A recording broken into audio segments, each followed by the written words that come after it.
അതായത് ആ കുഞ്ഞിൻ്റെ മൊഴിയെടുക്കലാണ് ഒരു കേസിൻ്റെ നട്ടെല്ല് എന്ന് പറയുന്നത്. 8 വയസ്സിന് താഴെയുള്ള കുഞ്ഞുങ്ങളെ എവിഡൻസ് പറയുക ജഡ്ജിൻ്റെ തൊട്ടടുത്തിരുന്നിട്ടാണ്. എനിക്ക് തോന്നുന്നു 20 വയസ്സിൽ താഴെയുള്ള കുഞ്ഞുങ്ങളെ നോക്കുകയാണെങ്കിൽ അറിവില്ലായ്മ കൊണ്ട് പറ്റിപ്പോയ സംഭവങ്ങളായിരിക്കാം. അതെ, അറിവില്ലായ്മ, നമ്മുടെ നാച്ചുറലായിട്ട് അവർക്ക് ഉണ്ടാവുന്ന അട്രാക്ഷൻ, ഇതൊക്കെ ഉണ്ടാവാം. വർഷങ്ങൾ കഴിഞ്ഞ് ആ കുഞ്ഞിനെ കൊണ്ട് അത് ഓർമ്മിപ്പിക്കുക എന്ന് പറയുന്നത് ആ കുഞ്ഞിനോട് ചെയ്യുന്ന ഒരു വലിയൊരു ആപത്താണ്. മുതിർന്നവരെ പറ്റിയാണ് ചോദിക്കുന്നത്. കുറ്റബോധമുണ്ട്, എനിക്ക് പറ്റിപ്പോയി എന്ന് തോന്നുന്നു. 100%. അതെ, ഞങ്ങളുടെ ഇവിടെ ഒരു ഈ പാലത്തായി കേസിൽ അദ്ദേഹത്തിന്റെ നിലപാട് എന്താണ് ഇപ്പോൾ? അതെ, അപ്പോൾ ഈ പോക്സോ കേസുകളിൽ ഉപരി കോടതികളിലേക്ക് പോവുകയാണെങ്കിൽ ശിക്ഷ ഇളവ് ലഭിക്കാനുള്ള സാധ്യതയുണ്ടോ? ശിക്ഷ ഇളവുകളല്ല, അതിലവിടെ ഒരു പിന്നെ അപ്പീൽ കോടതിയാണ്. അപ്പോൾ അതെല്ലാ കേസുകളും പോലെ ഉള്ള ഒരു പ്രോസസ്സ് പോക്സോ കോടതി ഇതിനും കിട്ടാറുണ്ട്. പക്ഷേ ഇളവുകൾ വളരെ ചുരുക്കമാണ് കിട്ടാറ്. എന്താ വെച്ചാൽ അവരുടെ അപ്പീൽ കേൾക്കാനും വൈകാറുണ്ട്. അപ്പോൾ അത് കുറവാണ്. പിന്നെ നമ്മൾ മനസ്സിലാക്കേണ്ടതെന്ന് പറഞ്ഞാൽ എല്ലാവരും ശിക്ഷിക്കുന്ന സമയത്ത് നമ്മുടെ ജയിലുകൾക്ക് അതിനെ പിന്നെ അവരെയും കൂടി ഉൾക്കൊള്ളാൻ പറ്റുമോ എന്നുള്ളൊരു പ്രശ്നവും കൂടി ഉണ്ട്. അതെ, ഇവരെയൊക്കെ ഇപ്പോൾ പാലത്തായി കേസിലാണെങ്കിലും ഒരു അധ്യാപകനായിരുന്നു. ഈ കുറ്റത്തിൽ ശിക്ഷിക്കപ്പെട്ടില്ലായിരുന്നെങ്കിൽ എത്ര കുഞ്ഞുങ്ങൾ ഇത് സഹിക്കേണ്ടി വന്നേനെ. അധ്യാപകരെന്ന് പറയുമ്പോഴും രക്ഷിതാക്കളെന്ന് പറയുമ്പോഴും വളരെ ശ്രദ്ധിക്കേണ്ടതല്ലേ. നമ്മൾ എത്രയോ സുരക്ഷ, നമ്മുടെ വീട്ടിൽ നമ്മൾ അച്ഛനും അമ്മേൻ്റെ അടുത്ത് നിൽക്കുന്നതിൽ കൂടുതൽ സമയം കുട്ടികൾ ചിലവഴിക്കുന്നത് അധ്യാപകരുടെ അടുത്താണ്. പിന്നെ നമ്മുടെ ഒരു ക്യാരക്ടർ മോഡിഫിക്കേഷൻ വരുന്നതും നമുക്ക് റോൾ മോഡൽസ് ഉണ്ടാവുന്നതൊക്കെ അധ്യാപകരിൽ നിന്നാണ്. അപ്പോൾ അങ്ങനെയുള്ളവർ ഇങ്ങനെയൊക്കെ ചെയ്യാന്ന് പറയുമ്പോൾ അതൊരിക്കലും ക്ഷമിക്കാൻ പറ്റില്ല. ഒരു എക്സ്റ്റെൻഡിലും നമുക്ക് അവരോട് ക്ഷമിക്കാൻ പറ്റില്ല. അതാണ് ഏറ്റവും പ്രധാനപ്പെട്ട കാര്യം.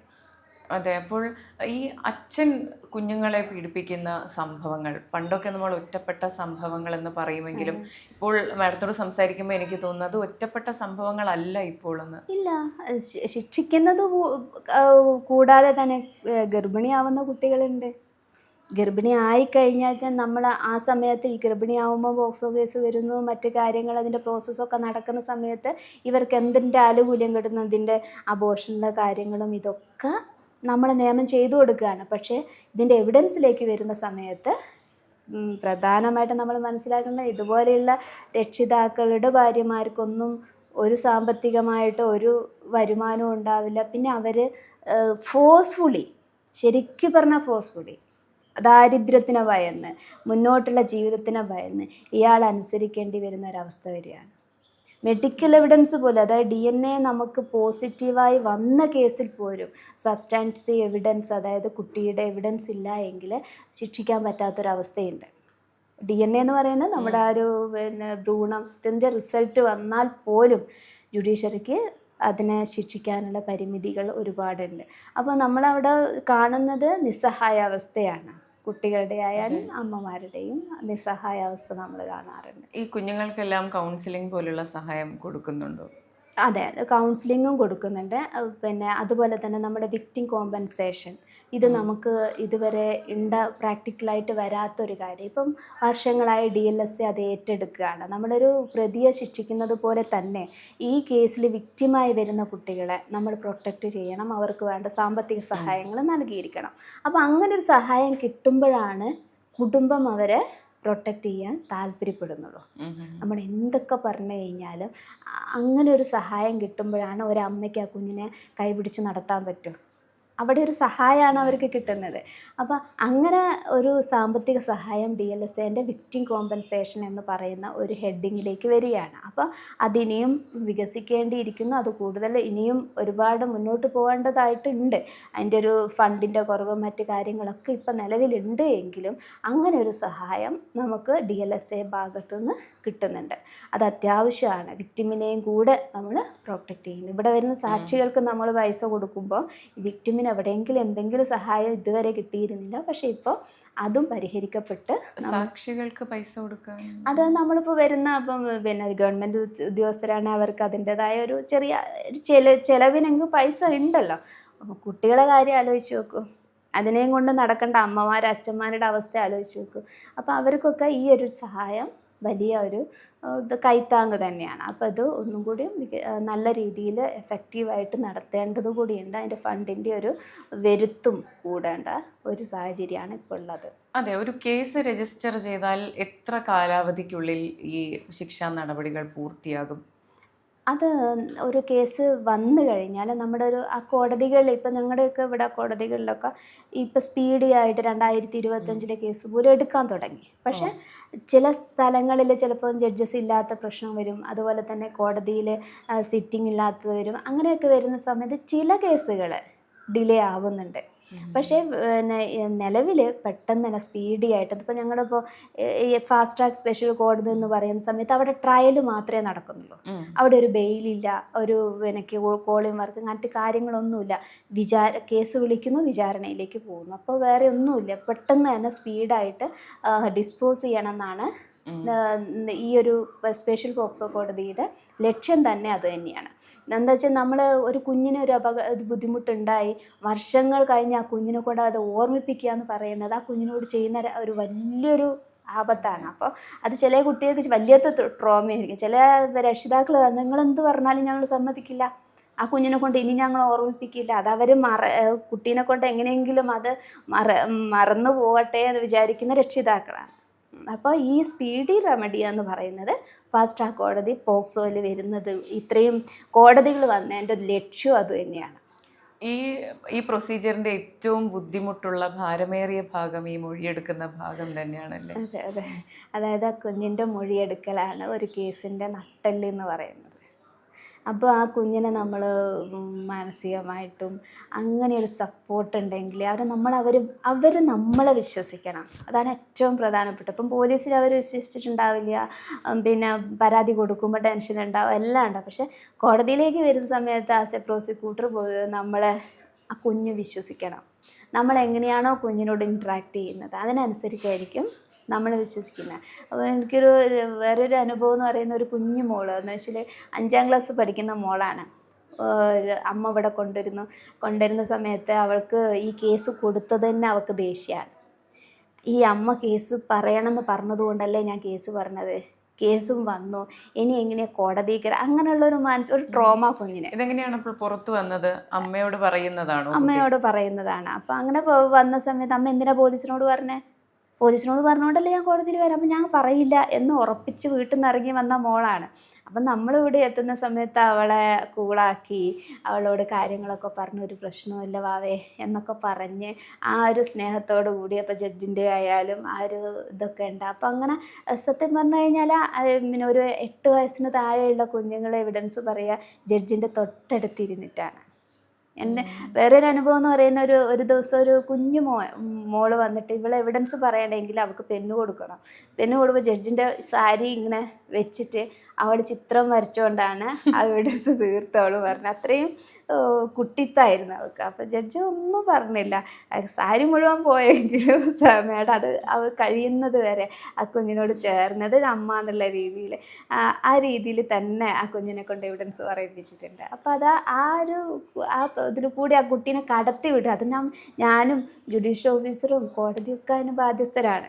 നമ്മുടെ കോടതിയിലിരിക്കുന്ന ബെഞ്ച് പോലും അത് ബാധ്യസ്ഥയാണ്. അപ്പോൾ അവരങ്ങനെ കൂളായിട്ട് അവർക്കൊരു ധൈര്യം കൊടുത്ത് അവരെ കൊണ്ട് പറയിപ്പിക്കുക എന്നുള്ളതാണ് ഏറ്റവും സാഹസമുള്ളൊരു കാര്യം ഇതിൽ.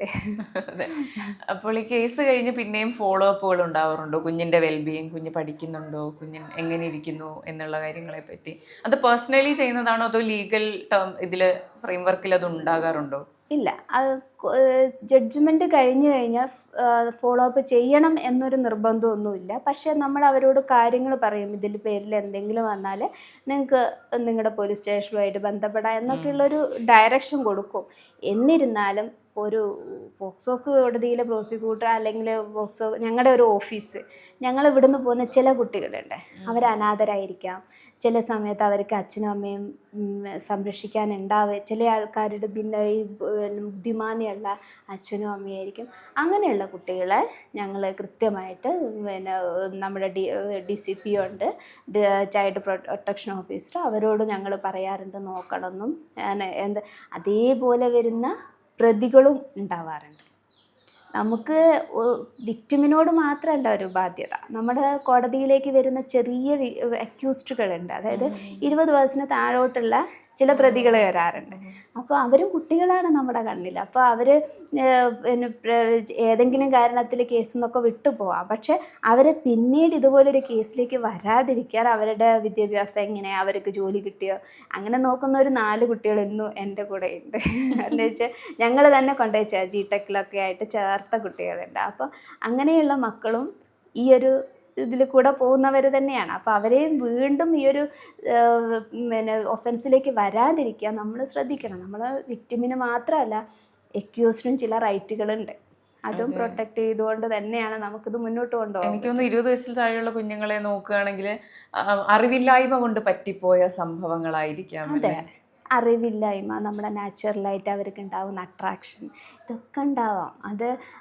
അതാണ് ഞാൻ പറയുന്നത്, അവരെയും പ്രായമുള്ളവരെയും ഒരേപോലെ ട്രീറ്റ് ചെയ്യുന്ന ഒരു നിയമം ആയതുകൊണ്ടായിരിക്കും സമൂഹത്തിന് വലിയ ദേഷ്യം ഈ ഒരു പോക്സോ ആക്ടിനോട് ഉണ്ടാകുന്നത്.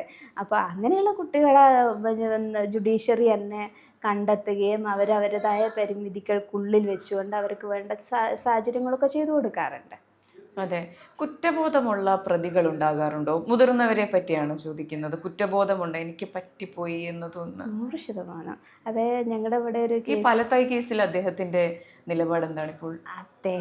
അദ്ദേഹം ഒരു വേറെ ഒരു വ്യക്തിത്വമാണ്. അവർ കുറ്റബോധം എന്നൊന്നും പറയാം, അയാളുടെ മുഖഭാവം അന്നും ഇന്നും ഒരേപോലെ തന്നെയാണ്. അപ്പോൾ അതിൽ ഒരു കുറ്റബോധം അവർക്ക് വന്നിട്ടില്ല എന്ന് തന്നെ തോന്നിയിട്ടുണ്ട്.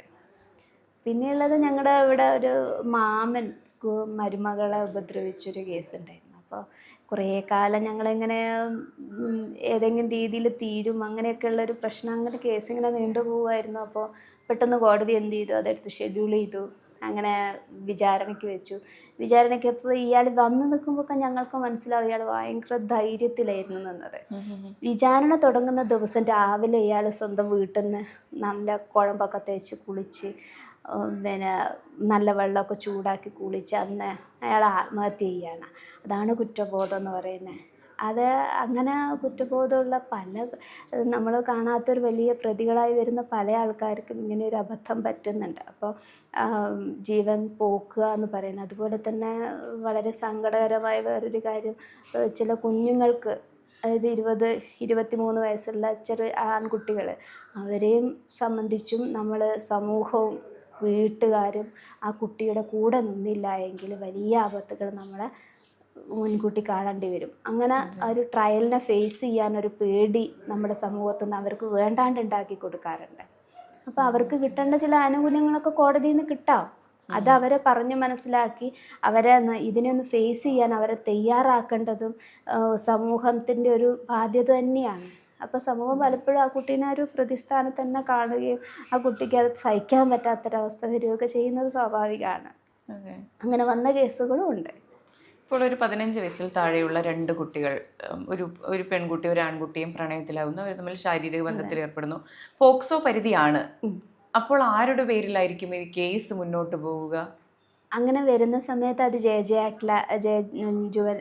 വേറൊരു പോക്സോ കോടതിയിലേക്ക് വരില്ല. അത് വേറൊരു കുട്ടികളെ ട്രയൽ ചെയ്യുന്ന ഒരു കോടതിയിലേക്കാണ് പോവുക. അവിടെയും ഇതുപോലെ ആൺകുട്ടി തന്നെയാണ് പ്രതിസ്ഥാനത്തേക്ക് വരുന്നത്. പക്ഷെ അവിടെ ട്രീറ്റ് ചെയ്യുക രണ്ടാളും ഒരേപോലെ തന്നെ ആവാം. അങ്ങനെ ആവണം എന്നും പറയുന്നുണ്ട് നിയമം. പക്ഷെ അങ്ങനെ ഉണ്ടാവുന്ന സമയത്ത് രണ്ടാളും കുട്ടികളാണ്.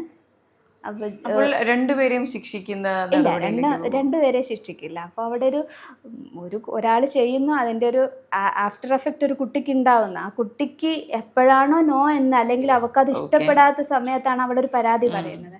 അപ്പം അത് പെൺകുട്ടിയാണ് ആൺകുട്ടിക്കെതിരെ പറയുന്നതെങ്കിൽ അവൻ പ്രതിയാവും, അവൻ ഈ കുട്ടിക്കെതിരെ പറയുകയാണെങ്കിൽ അപ്പോഴും ആവും.